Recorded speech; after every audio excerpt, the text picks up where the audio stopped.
Yeah.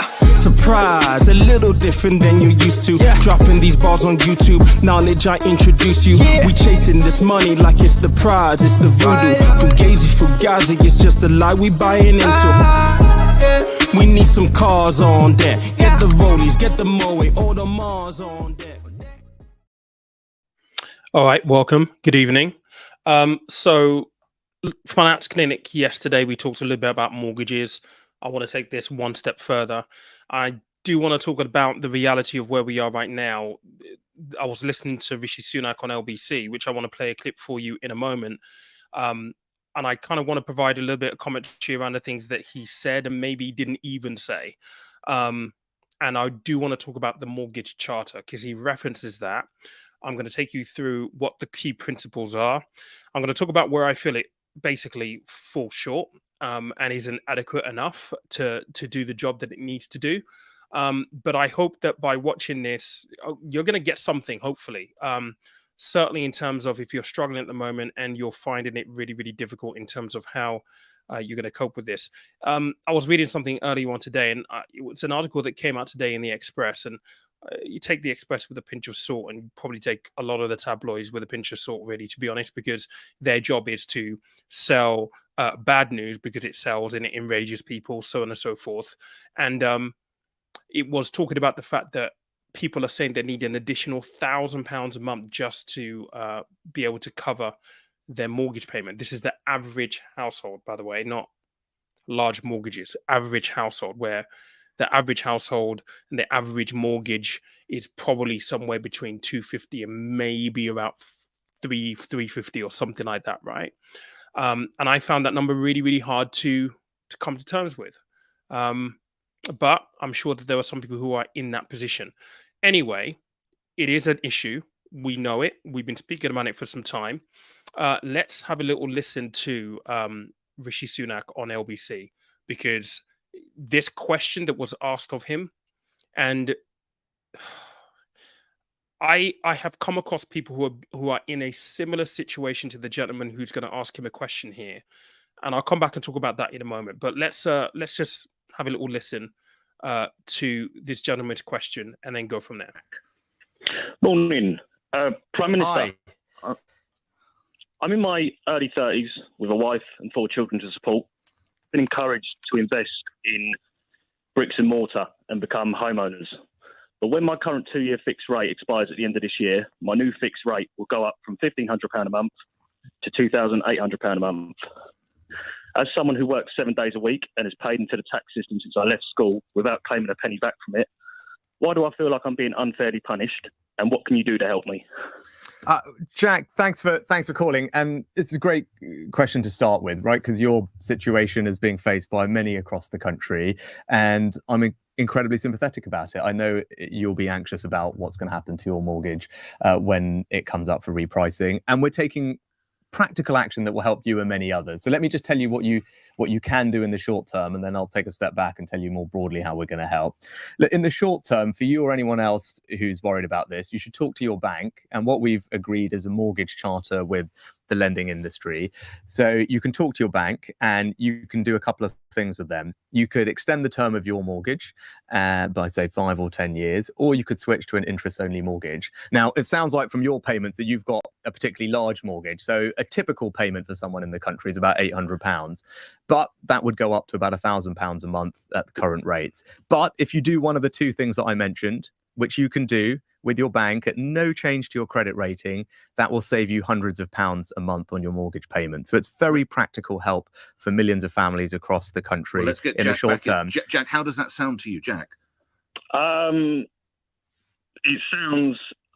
sounds like I'm probably going to be, I'm already on a 35-year term, and that £2,800 was extending that term to 37 years. Now, bearing in mind I'm in my early 30s, I don't really want to be paying it off until I'm in the grave. So it's something to think about. Yeah, it's something to think about. Yeah, we could see another interest rate tomorrow, Prime Minister. It is widely predicted. It's our 14th month in a row. As I said, look, and Jack, I said, please do talk to your bank, because as I said, everyone's situation is going to be slightly different. But a typical mortgage in the UK, right, for your listeners, as I said, typical mortgage people have about, people have about 17 years outstanding on it. So you can extend it by 5 or 10 years. It will save you hundreds of pounds. But look, Jack, the best. I would just want to kind of jump back here because I think there will be plenty of people in the situation that Jack finds himself right here. And I actually spoke to someone about 3.5 weeks ago was in a very, very similar position. Now, in his example, I mean, a mortgage of £2,800 after having extended your term. I mean, can you sleep well at night when you're in that kind of situation? And all because interest rates have increased for no fault of your own. I mean, talk about anxiety inducing circumstances. That is most definitely one of them. Now, people can say whatever they want about Rishi, and this I'm not here to comment on Rishi specifically, and I'm sure people will probably say how out of touch he is, and in fact, that's all the papers have been speaking about. But actually, what he said was actually the right thing to say. Giving people the information to say you can extend your mortgage for a period of time to help you manage your monthly payments is something that a mortgage advisor will go through with you anyway. Is one of the key principles that you will be encouraged to, or options that you'll be encouraged to explore. It just so happens in this circumstance where he's already extended to get it down to that 2,800. I mean, God forbid, it's probably about $3,000 prior to him extending. And for a lot of people in this situation, he's in his 30s, he's got a 35-year term anyway, which has already been extended. The maximum term that you can probably get on a mortgage, you could probably go up to 40 years. So he can add another 5 years onto the mortgage. But the trouble with that is, yes, it's going to help with the monthly payments immediately right now, but you're going to pay more interest over the term of the mortgage because now you're paying it over 40-year periods. And, who wants to be paying off a mortgage when they're 65, 70 years old? Not me. I mean, do you? Nobody does, right? And so it's a very, very, very difficult position to be in. In Jack, in that circumstance, I don't know what to say. And this is the reality that a lot of people are facing right now. He referenced the mortgage charter, which I do want to go through with you because I was asked to comment on this with Sky News when it was first announced. And I haven't done anything on the video on the channel just yet, but I do want to go through the key principles because it's worthwhile going through what they are so that everybody knows. None of this stuff is new. It's just been put into a mortgage charter that people can go Google and go and search. And I will link to that mortgage charter in the comments after this live is basically done.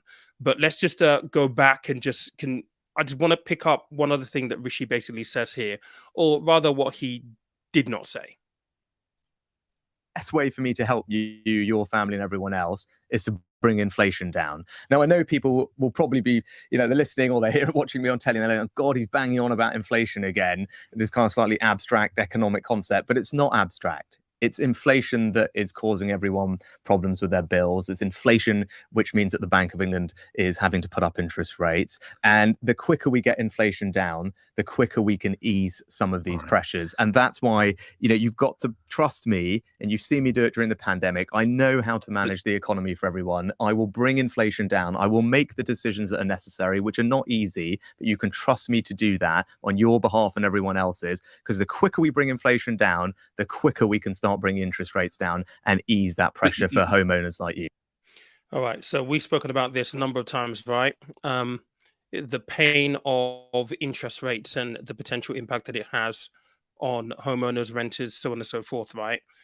The thing here is he doesn't control the Bank of England and what the Monetary Policy Committee do. So he's talking about, the efforts to really bring inflation down, working. Yes, we're seeing some success right now. And I hope to God that the forecasts that I went through with you guys on Friday all are correct and they come true. Because if they don't, then potentially it's not even worth talking about what would need to happen if things don't go to plan. So whilst I'm a pessimist at heart, in this particular situation, I'm hoping I'm going to be an optimist for this because it's not worth talking about. But notice through that entire thing, and again, I'll link this. You can go Google this, Rishi on LBC. It's a 30-minute segment where he takes a few questions from people. He references back to the mortgage charter.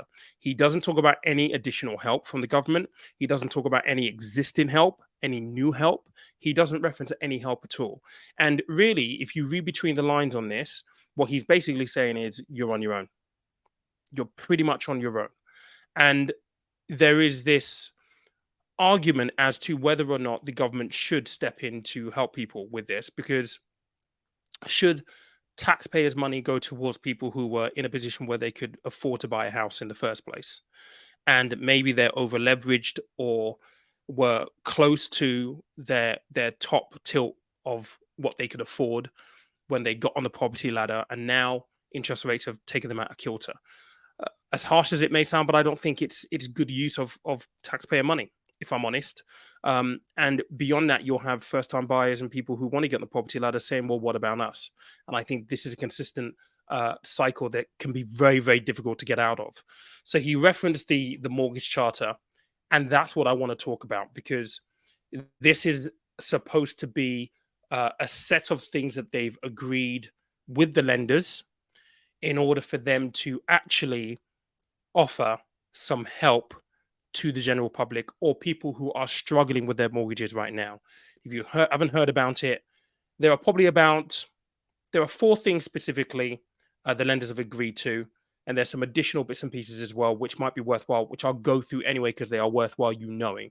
So hopefully you'll pick up something in this as well. Before I jump into this, though, I know that there's just under 70 people here at the moment. If you wouldn't mind smashing the like button if you're getting value from this, that will be amazing. It just means that other people will also get the benefit of being able to see this video, because the YouTube algorithm will share this video with them the minute we are closed. So it's one way for you to really help the channel. Right. So let's have a look at. Let me just go back up one second. I've got so many windows open as usual. So let's have a look at this one right here. So this is the mortgage charter that he has been referencing. Let me just widen this out very slightly. All right. So this isn't anything new. A lot of these principles already pre-existed in the mortgage financial space anyway. And I didn't want to be overly negative about this when I commented about it on Sky News, but it's not rocket science, okay? So all the lenders have agreed, right, the following. Anyone worried about their mortgage payments can contact their lender for help for guidance without any impact on their credit file, and we would encourage you to contact your bank, who are there to help. That's the first thing the lenders have all agreed to. Now, does that sound like it's groundbreaking to you? I'll just pause for a second. You let me know in the chat, because I would love to know. There is a reason why they did this, though, I'm told. So apparently, the FCA did a piece of research. I think it was about a year, 18 months ago. And the piece of research basically came back and painted this picture of a misunderstanding with the general public on how communication with their bank works if they're struggling with things like mortgages. And the assumption that the general public had was that if you go to the bank and say, look, I'm really struggling, I need a little bit of help, the assumption from the general public that the banks would think about them was, you're struggling with your mortgage and therefore that automatically impacts your credit score. That is not the case. And as pointless as this first principle or thing that they've agreed is basically been put in there to put it out in the public domain. This is what I said on the Sky News. It's always existed, but it's great that it's now in the public domain, that people know if you go to the bank, go to the lender and say, look, I'm struggling, I need a bit of help. They don't automatically just go and take a hammer to your credit score and try and destroy you. They don't do that. They're not allowed to do that. So this one's a bit of a pointless one anyway. And you might hear me say this a number of times as we go through this, but hopefully I'm going to give you some context and some nuance, which will really help you if you're actually struggling, or anyone that you know if you're really struggling. But please just know, if you go to the bank asking for help, they cannot take a hacksaw to your credit score and try and destroy you. They're not allowed to do it. That's not how it works. Now, they've also agreed support for customers who are up to date with payments to switch to a new mortgage deal at the end of their existing fixed rate deal without another affordability check. Now, this one, I think, is actually very, very useful. So a few weeks back, I did a video talking about how the banks score a mortgage application, what they look for on affordability, and there were 6 key principles. What this is saying here is as long as you are up to date with your payments, this is really important. As long as you are up to date with your payments, when you go from your current fixed rate to your new fixed rate, they are not going to go through an affordability test in order for you to get your new fixed rate. Now, why is this important? This is important because obviously, if you have had limited disposable income whilst you are on this lower fixed rate, and you're going from a 1.49 to a 4.75 like I am, and it's going to cost you an extra £210 per month, well, that may mean that you fail affordability altogether. That's gone with. But the caveat is you must be up to date with your payment. You cannot have missed a payment in the past because that is going to trigger an affordability. And look at it from a bank's point of view, guys, okay? So if you think about a mortgage is a lending facility, right? Yes, your home is your collateral. So if you don't keep up your repayments, they will repossess your home. But that's not the intention of the bank when they start out. They want you to obviously keep paying your mortgage. They want you to, because they are obviously profiteering from you, or they're getting profiteering is the right word. They're getting profit from the mortgage, right? From you. So they want you to continue to pay it. They want you to pay it off over the term that you agree. Okay. But for them, it is still a risk. They still carry a huge risk that you might default. They might have to go into repossession proceedings, which is going to end up costing them money. They're not going to get the money that they thought they were going to get from you, right? So it puts them in a bad position from a default point of view, right? And from a profitability point of view. So they don't actually want to do that. So if you're up to date, it goes to reason to say, actually, you know what, we won't check you because you've been okay from now. And they are putting a little bit of faith in, right, okay, we think that they're going to be okay. We have no reason. We've got their track record is clean. We have no reason to believe that they're going to struggle. However, if you've missed a payment or you've had late payments, clearly they're going to want to examine the risk on that a little bit closer just to protect themselves. So this point right here is a really, really good one. But the caveat is you have to be up to date with your mortgage payments for that affordability test, going from your lower rate mortgage, could be 1%, 2%, to whatever new mortgage rate you basically agree or are able to agree with your lender moving forward. It's a great point right there.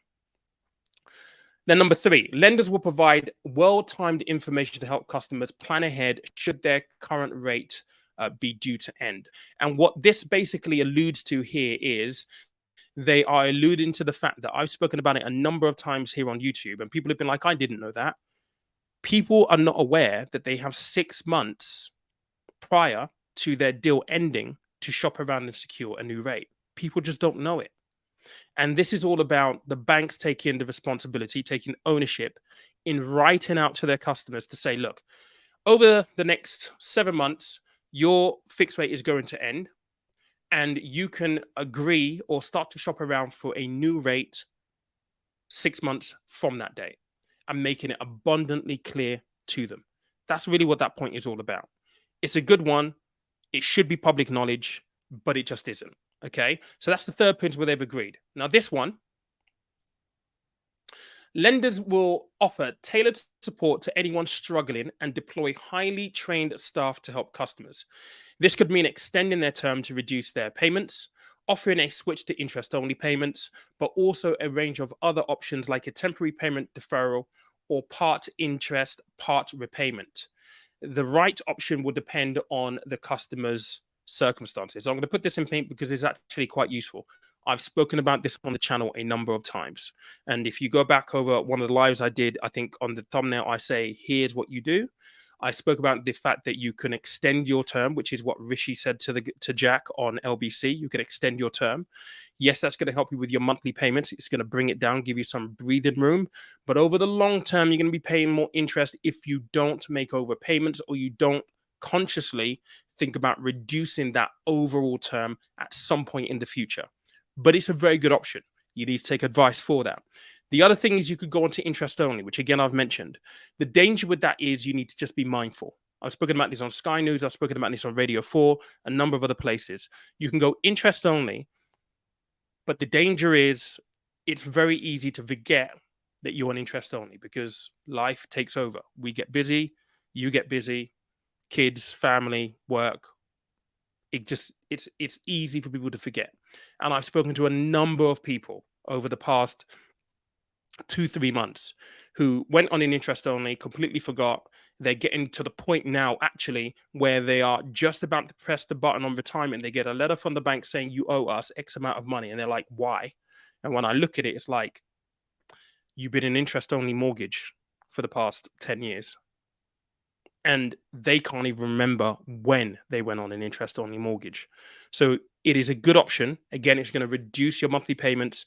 It will give you breathing room, but you definitely don't want to forget to go back onto a full repayment mortgage. The danger is you just become accustomed to the lower mortgage payments that you're making.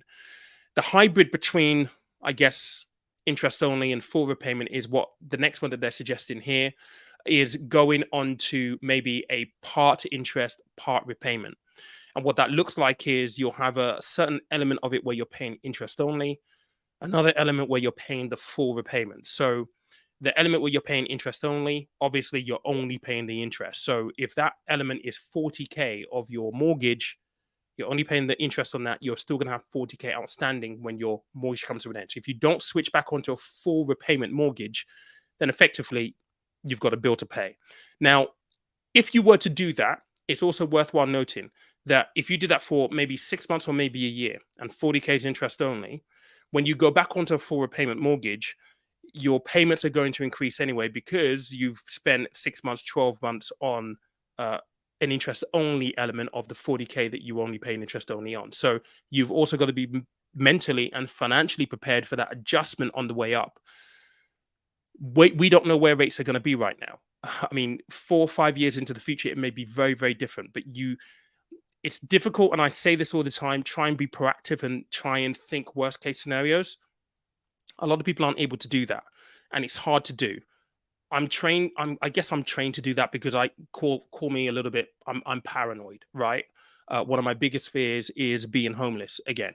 And so I'm very, very practical in terms of I try to think of all scenarios so that, from a financial point of view, I've kind of got a plan for each of the scenarios. Is why I don't have debt anymore, because I just can't fathom the thought of it. And I'm very, very lucky in that way. But it is worthwhile just bear in mind. If you take the marriage between the two, interest only and full repayment, you've got to think about the financial adjustment when you come off that interest only mix for the pay bit that you didn't pay interest on. Now, obviously, when they say this, right, I mean, there's an element here that I don't necessarily like. It says deploy highly trained staff to help customers. Highly trained staff, I would have liked that to have said, make available professional mortgage advisors to actually help you. Because one of the things that would frustrate me, tell me if I'm wrong in the chat, right? But I would hate, if I'm struggling with my mortgage, to ring up my provider and then I want them to tell me, like, what's the best thing to do? Give me some options, for someone to then sit there and just be like, well, you have to decide. That's why I'm asking you. I want you to give me some options so that I can at least make an informed decision. And in order to make an informed decision, there is an element of advice there, because you need someone who's going to be able to look at all of your financials, your circumstances, and say, right, these are the choices. If we had to put them in order, A, B, and C, these are the pros and cons of each of them. That's what I would like to see, right? Whether they do that, I don't know. At least I hope they do. But if they don't do that, that would frustrate me if I was a customer, for sure. But let me know in the chat if you agree. They're also saying that signatories to this charter have agreed that from the 26th of June, which is now, past, a borrower will not be forced to leave their home without consent unless an exceptional circumstances in less than a year from their first missed payment. This is basically just talking about repossessions. They're not going to repossess your home for at least 12 months. It will leave some respite. And I did a live with Charlie here on the channel, and he said, look, if you're in that position, you don't need to move out. You stay till they come knocking. So I guess that's a good thing. Hopefully gives people, I guess, a better sense of security. If you are struggling, if you have missed payments, that repossession process doesn't start for 12 months. It gives you some time to think, gives you some time to, I guess, restructure your finances and look at what you need to do. one thing that they don't have in it, actually, you know what? Let me note this down. I'll come back to this in a moment because I want to show you guys a screenshot of something that ties into this. Let's go on to the next one. With effect from the 10th of July, customers approaching the end of their fixed rate will have the chance to lock in a deal 6 months ahead of time. Again, it's not really new. They will also be able to manage their new deal and request a better like-for-like deal with their lender right up until the new term starts if one is available. And I've been alluding to this all the time. So in my example, I'm on a 1.49%. I'm going to 4.75. Now, let's just say miraculously, November, let me say October 28th, because my mortgage comes up on October 30th, I think it is. October 20th, I pick up the phone to my provider and be like, okay, look, what are rates saying? I've got a 4.75% rate. Do you have one that's lower? If they've got a 4.5%, they have to give me the 4.5%, basically. And I think that's an important thing for people to understand in this 6-month timeline. If you agree something, you're not locked in. If things get better, you're going to be glad. Well, you've got the option to get a lower rate, but if they don't, you're going to be glad that you locked in at the rate that you've got. It also says here, a new deal between lenders and the FCA and the government will permitting customers who are up to date with their payments to switch to interest-only payments for 6 months, or extend their mortgage term to reduce their monthly payments and give customers the option to revert to their original term within 6 months by contacting their lender. We've kind of touched on that.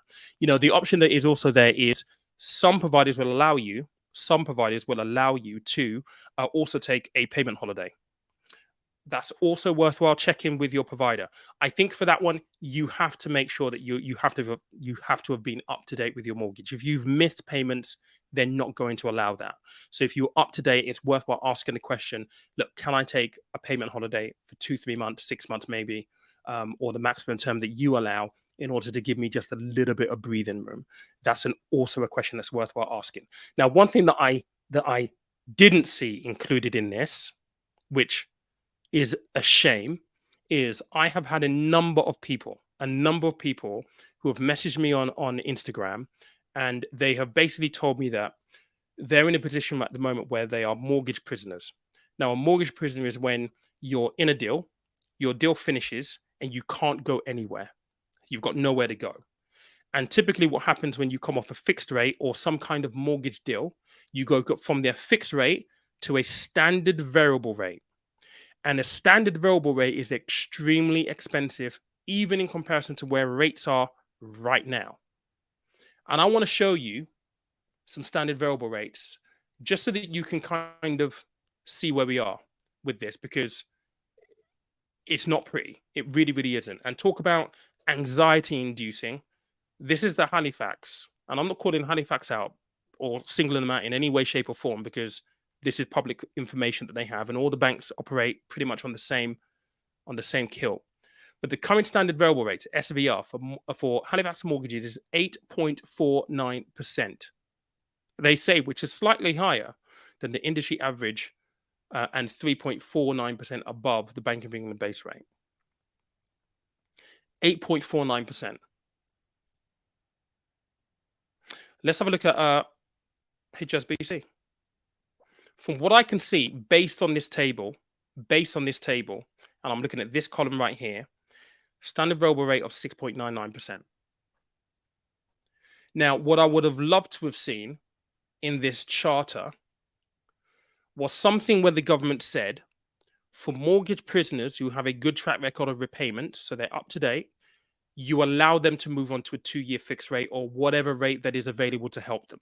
I mean, it is absolutely ludicrous that you have someone come from a fixed rate that is coming to an end and you allow them to stay on a standard variable rate and not move on to a fixed rate. I had a lady who messaged me who lost her job during COVID and she's not been able to get back to work. She just hasn't been able to get back to work. She's locked in, trapped in a standard variable rate because she can't produce proof of income.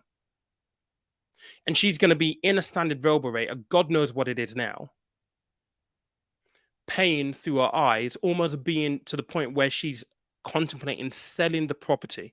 Now, you tell me what difference it will make to the bank to say, look,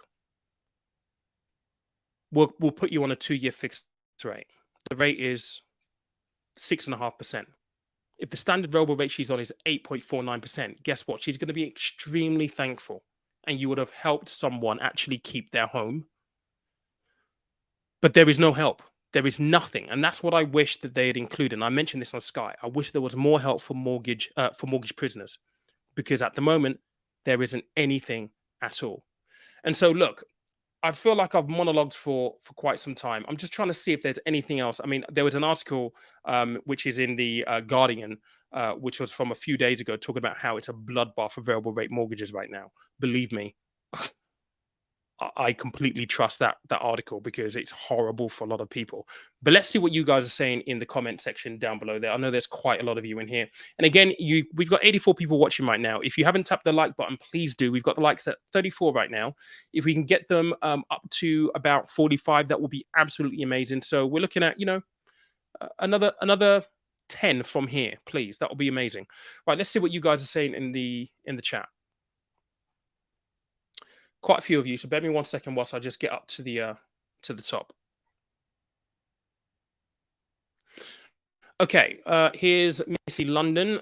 Thanks for joining on Sunday as well, Missy. Good to see you here as well again. I need to make this screen a little bit bigger.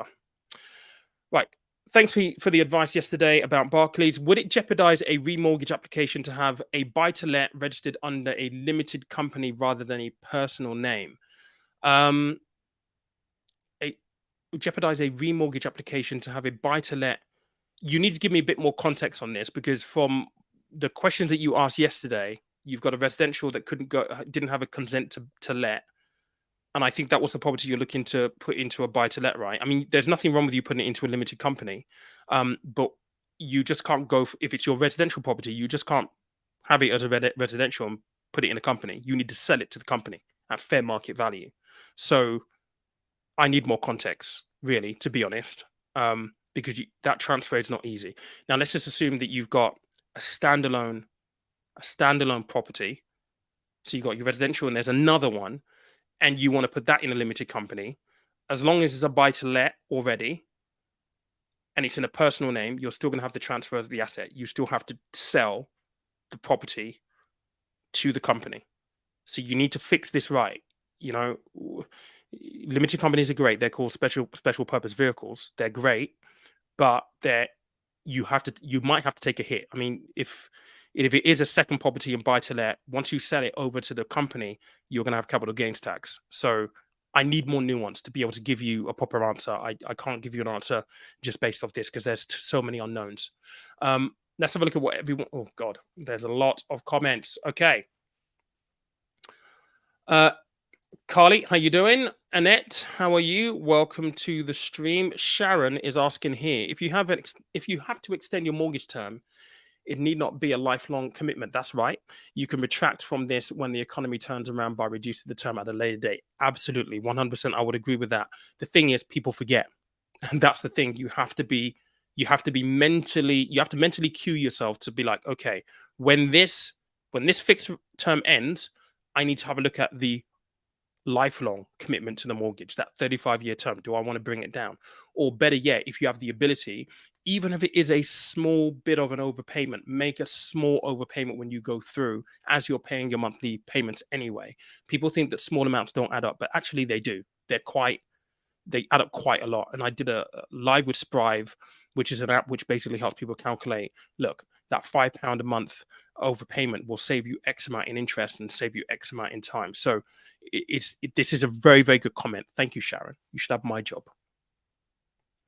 And hi, P. I am in a dilemma. I need a ULEZ compliant car for my new higher paying job.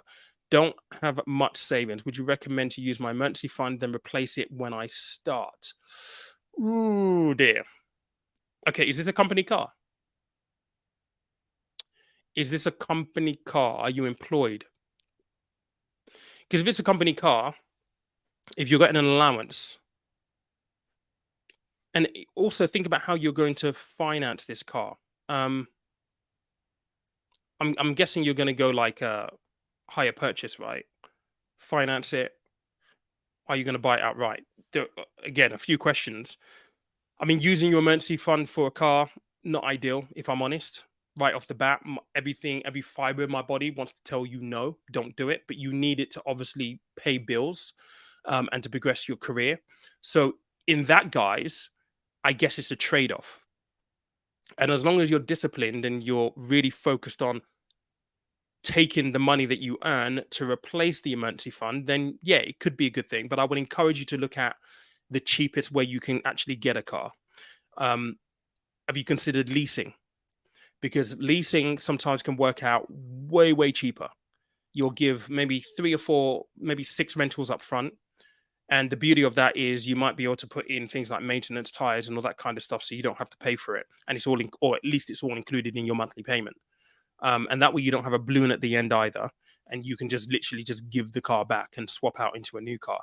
A lot of people don't like the idea of leasing because I will never own the car, but the cars are such a bad investment. They really, really are. But immediately it might be a cheaper way for you to have a look at it. There is message me on Instagram, because one of my neighbors, he got there were so many deals on Tesla Model 3s, Tesla Model Ys, really, really good deals. You can pick up one of those on a leasing contract, I think for about 300 quid. So message me and I'll send you a link. I'll find the link that he sent me, because I was thinking about my car got crashed into last year on the way back from Pack lunch, and the insurance company were going to write it off. So I was looking at options to basically lease a new one. So send me a message, Annette, on Instagram, and I'll send you a link to the link that he sent me for this leasing company. But I would look at trying to find the cheapest way to get the car. But if push comes to shove, yeah, you can use your emergency fund. It's not ideal, but it's better than, maybe being in a position where you've got finance outstanding, particularly if you've got enough to pay for the car outright. Who knows? If the government steps in, doesn't that raise inflation? I think there's an argument for that potentially. They're not going to. They're just not, because the money has to come from somewhere. If they print the money, then yeah, it's just going to make the whole situation worse. And at the moment, I think our debt is 102% of our GDP. So in personal finance terms, you're spending more than you earn, which is never a good place to be. And so they're not going to step in, but it would be inflationary if they had to print the money to do so.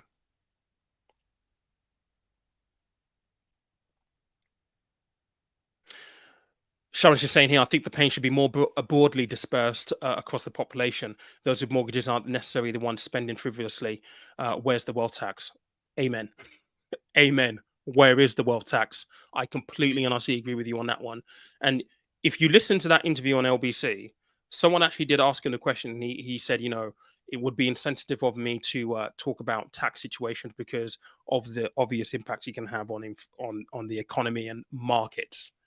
He's a money guy. He's worked in the city. So he said it and I was like, true, but it's a cop-out.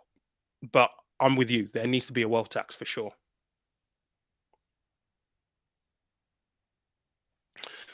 I'm just browsing. Bear me 1 second. This is a good shout from Sharon as well. If it's a company car, it said, I don't know the answer as to whether or not it is a company car or not, but that is a good option for you as well. You might be able to do that if they have a company's car scheme, or you have the ability to salary sacrifice for it. Yeah, you're just saying here you don't want to borrow due to high interest rates. I get you, man. I really do. I get you 100%.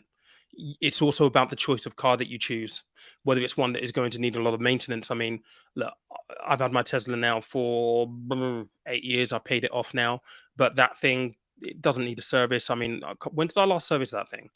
Probably 4 years ago, but it's only got 26 moving parts. So there's not really much to go wrong with it. So your choice of car is going to be very, very important in terms of the upkeep.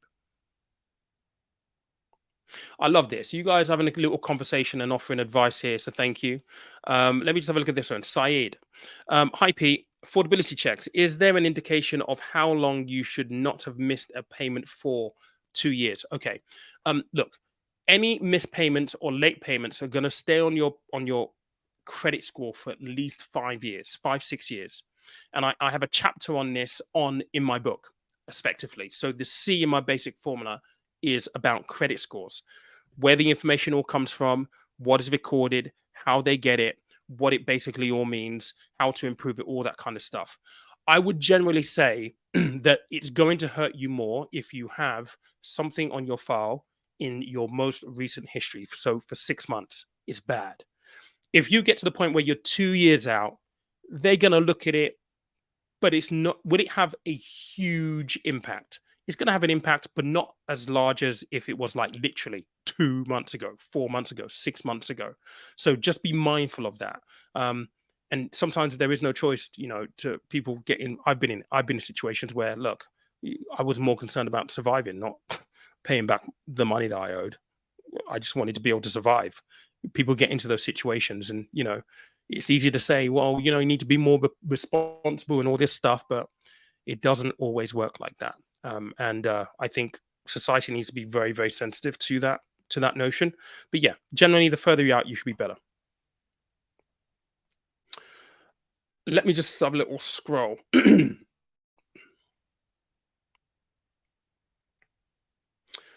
Existing homeowners, Missy London saying here, consider moving to a cheaper home or cheaper area. The sale of the current home must cover the entire mortgage debt and leave enough money left over for cash purchase or next home. That's a good point. I know there are a lot of people who are actually considering that right now. I've got a friend of mine who's actually considering that, thinking, you know what, do we cash into the property, cash out? We've got equity. Go buy up in the Midlands somewhere, up north somewhere, pay it cash, or take out a very, very small mortgage and just, feel more financially free. These are real conversations, real things that people are thinking about. So, yeah.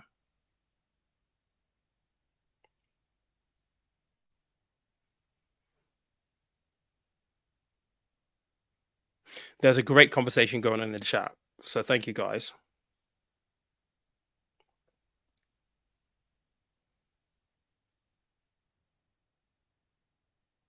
There is a comment in here, which is, I think, part of a larger conversation. I'm not going to bring it up because I don't know the context behind it. So,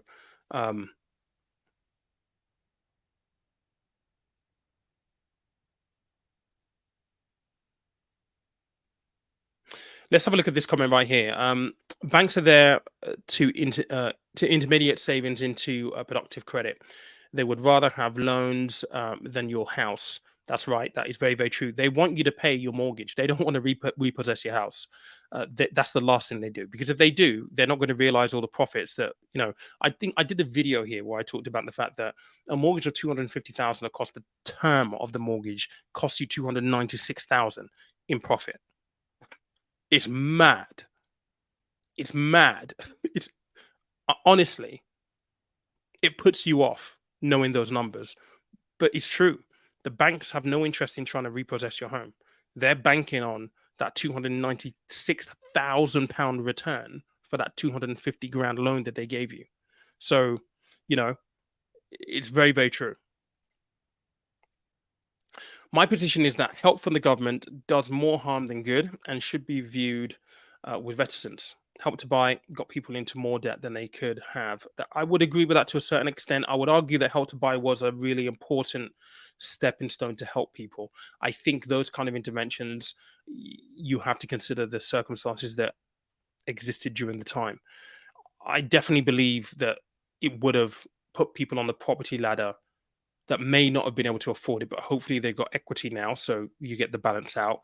But I know that there would have been people who maybe took out mortgages during the pandemic when, there was that incentive where you may have got it in 95% loan to value. And boy, I mean, if property prices start to crash, you've got a high risk of negative equity, high risk that you're going to lose your home.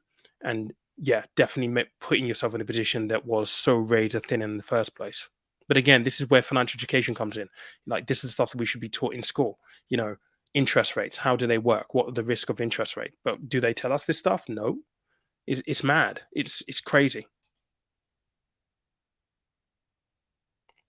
Sharon's just saying here, whenever the government helps, the price that we end up paying is too high. I would agree with that. It's interesting because in that same LBC interview, there was a question, and the response, the commentary that came after it kind of made me cringe a little bit. It was, you're the reason why we have no more disposable income. And it's like, you can't blame all of that on the government. Like, the government doesn't oversee your personal finances. The government doesn't oversee the choices that you make. It's why we say we live in a free society. We're all free to make our own decisions. The issue is that a lot of people never saw this coming and wouldn't have been prepared for it. And if there is a failing, the failing here from the government is you don't teach this stuff. Because if you got taught in school to say, look, if you take out a bit of debt and it's really, really cheap, and by the way, this is how budgeting works. Factor in how much money you have left over per month at this rate of interest on your debt and your repayment of X on that low rate. And then within that same lesson, you say to them, okay, now factor in the fact that your interest rate now doubles or triples. Can you still afford it? If you're taught that in school, many people will not be in situations where they feel as though it's the government's fault that they no longer have any disposable income. I mean, there are so many variables, because we don't know what choices have been made for someone to have no disposable income. And there are genuine situations where people you don't have any disposable income because you're not in the situation where it's possible to have any disposable income. That there are legitimate reasons for that. I'm not saying that there aren't. But we can't continue to just point the finger at the government and blame the government and be like, it's your fault, it's your fault, it's your fault. We have to take an air of responsibility. And I've been saying this now for the past month. I'm going to continue to say this because our choices they're our own. Nobody else's, they're our own. We have to deal with the consequences, nobody else. The government is not going to, step in and save everyone. They can't. That's just the reality of it all. And I think it's very, very important that we come to grips with that and we acknowledge that, really. Great conversation. Okay, there is a question here from Jabai. Question: has anyone checked out the website Trueflation? Also, the US are far ahead of us and are still putting rates up. Yeah, they increased the interest rates up by 0.25%. I think their the states is 3%. Their target is 2%, so they're closer to their inflation rate, and they're still pushing anyway, because they're trying to be forward thinking and take charge of the situation, which is why I still think that they should have put the base rate up by 0.5% last week and not 0.25. But there you go. Mate, that's a difficult one, dude. Jesus Christ. Your rate has gone from 4.29 in Feb to 8.24 now. Jesus Christ. See, this is where it would cost the bank nothing to be like, hey, Syed, we got a good track record with us. We'll offer you even a 6.5%. You'll be happy with that, right? But they don't. Honestly, if there's one thing that infuriates me about the financial services industry, it's things like this, because this is where common sense should come to the forefront. But this is where profit and greed gets the better of the industry, because it's written in your mortgage deed. When you come off your fixed rate, you're going to go on to here. So they have all the legal reasons to put you on that rate.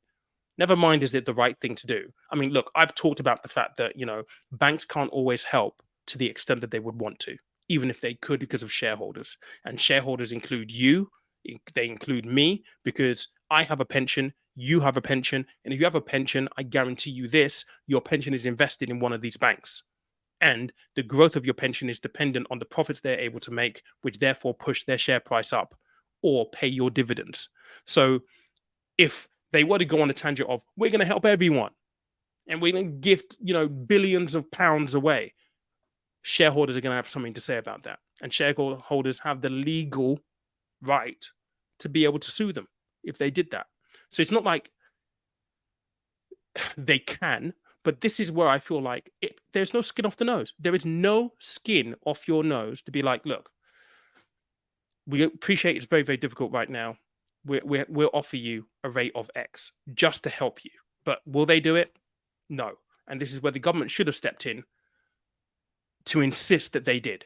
I mean, that's the least they could have done without really causing too much damage or being too much of a dictator. It's annoying, to be honest. It's really infuriating. Oh my God. Someone's just saying here, going from 1% to 6% next year. Jesus, dude.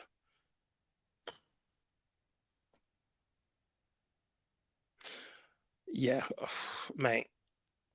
Yeah, I mean, look, I don't know what time next year it's going to be fixed till. You're fixed till right now, but hopefully by the time you get to the point where you can start shopping around that 6 month mark, hopefully rates would have come down by then. Fingers crossed. But that right there, I mean, that's a 5% interest rate hike. So if your mortgage is a big one, that's going to be really painful. But hopefully you'll be okay, man. Hopefully you'll be okay.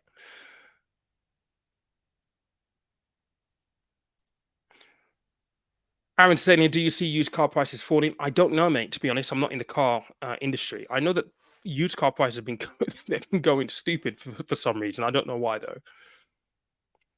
Yeah, 2-year fixed. Oh dear. All right, there's a good conversation. I'm just conscious of time now because we're at 50 minutes. And again, guys, just a reminder: if you have got value from any of this and you've not tapped the like button just yet, please tap the like button. It just means that other people who may benefit from what we've been speaking about here this evening will get this video recommended to them by the YouTube algorithm once I finish this stream. Is one of the key metrics that the algorithm looks at. They look and say, right, how many people actually watched this stream? How many people have actually commented? How many people actually showed that they liked it? If the like count is next to nothing, then the YouTube algorithm just kills it completely. They just assume that nobody enjoyed it. So if it takes a second to do it, but it really does mean a lot. So if you can tap that like button, that would be amazing. Thank you. And West is just saying here, I advocate paying for a cash-in car. I'm 12 months away from being mortgage-free before my 46th birthday. Wow, dude, congratulations. That's what I'm working towards, 45. But as my car is paid for, I can sell my car anytime and pay off the mortgage, which is tempting. I can definitely see that, mate. Definitely see that. See, my thinking has changed a little bit now. I'm 43 right now. I'm 44 in November. So the idea is we've got a small mortgage left, relatively small mortgage. If I can get that paid off by the time I'm 45, it's going to put me in a different mind space, pretty much. And just the thought of actually being at that point zero debt for someone who was riddled with debt and was homeless once upon a time, it's going to be a big shift, and I'm looking forward to it. But the next 2 years are going to be tough because I've got to work my ass off to actually make that happen. And as you guys will know, if you run your own business, there's so much uncertainty. You have to fight for everything, and yeah, it's tough right now.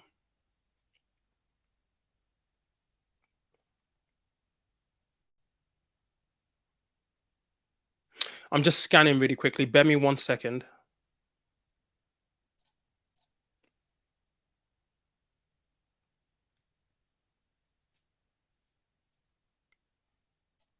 Okay, there is a question here from Nikhil. Let me just bring this up 1 sec.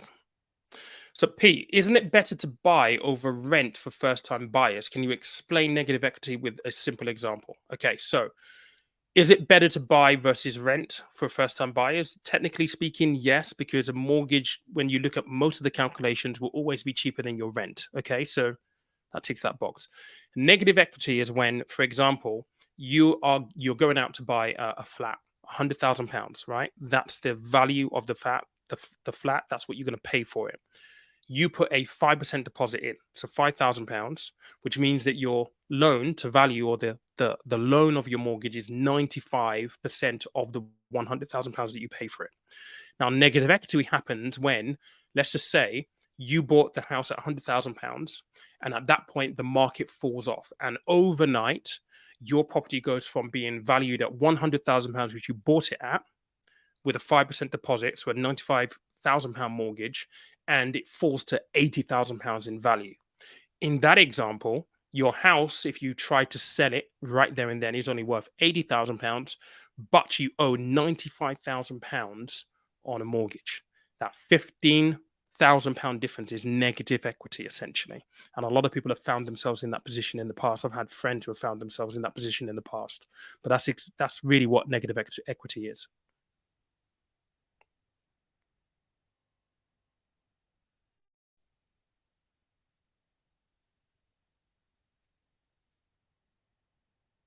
I'm just scanning. Bear me 1 second. I'm getting back to the bottom of this. I'm also conscious of time. I've got to go and pick something up because our house is going to be full as of tomorrow morning. I've got to go to Luton and I've got to leave here at 4 o'clock in the morning to go pick up some people, family members and stuff. So that's going to be fun. Okay, cool. Zebra, thank you very much for liking. Missy London has also liked. Thank you very, very much. Let me just pick out this comment right here as the last one of the evening. The problem is that money. The problem is that the money does not belong to your bank. They have a small capital cushion, but the majority they borrow from the markets. They are loaded with debt and are just as much a prisoner. That to a certain extent is true. I mean, they lend a lot of money for lending purposes, so they have to pay back that money as well, and it's being lent to them at a rate. So they have debt, which is borrowed at, put out to you in debt. So yes, they want to make a profit, but they also have to pay back this money as well. So our system is built on debt, and it's unsustainable. It really does scare me to think what happens if the property market were to just go pop. It's terrifying. I mean, really. Yeah. So I'm going to be going to Luton Airport, essentially. I've got to pick people up from there. So, all right, guys, thank you so much. There's 104 people, 106 people watching. I hope you found value in this. What we've done is we've had a little listen to a question that was posed to Rishi Sunak on LBC. Very, very interesting answer. And that answer led us to the mortgage charter.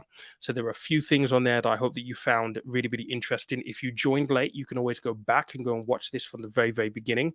One thing I would love for you to do actually is please give me a little bit of feedback on picture quality, because I use normally a DSLR, a Fujifilm X-T4. And when I watch the videos back live, it looks okay. But when I watch it back, it always looks grainy. This right now is from my iPhone 14. And I would love to know whether you like this quality better than previous videos and the quality I was delivering there. I just would love to have the feedback, because I'm trying to make this a little bit crisper. And as I'm looking to repurpose some of this stuff as well, it just doesn't work with the other one. So either I'm going to stick with this, or I'm just going to basically just go out and get a proper dedicated webcam that can deal with all the focusing and the stuff that I require a camera to do. Anyway, thank you so much for joining me. Again, if you've not smashed that like button, it will be amazing if you did so just before I leave. But I will catch you probably tomorrow. Yeah, surprise, a little different than you used to. Yeah. Dropping these bars on YouTube, knowledge I introduce you. Yeah. We chasing this money like it's the prize, it's the voodoo.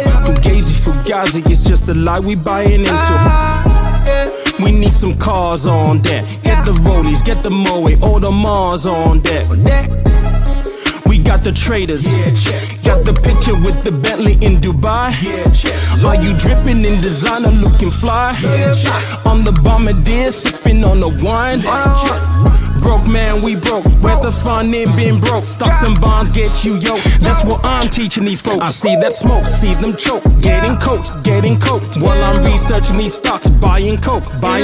20 months on the channel, million people taking note. I got a warrant for Buffet. I'm coming for his vote.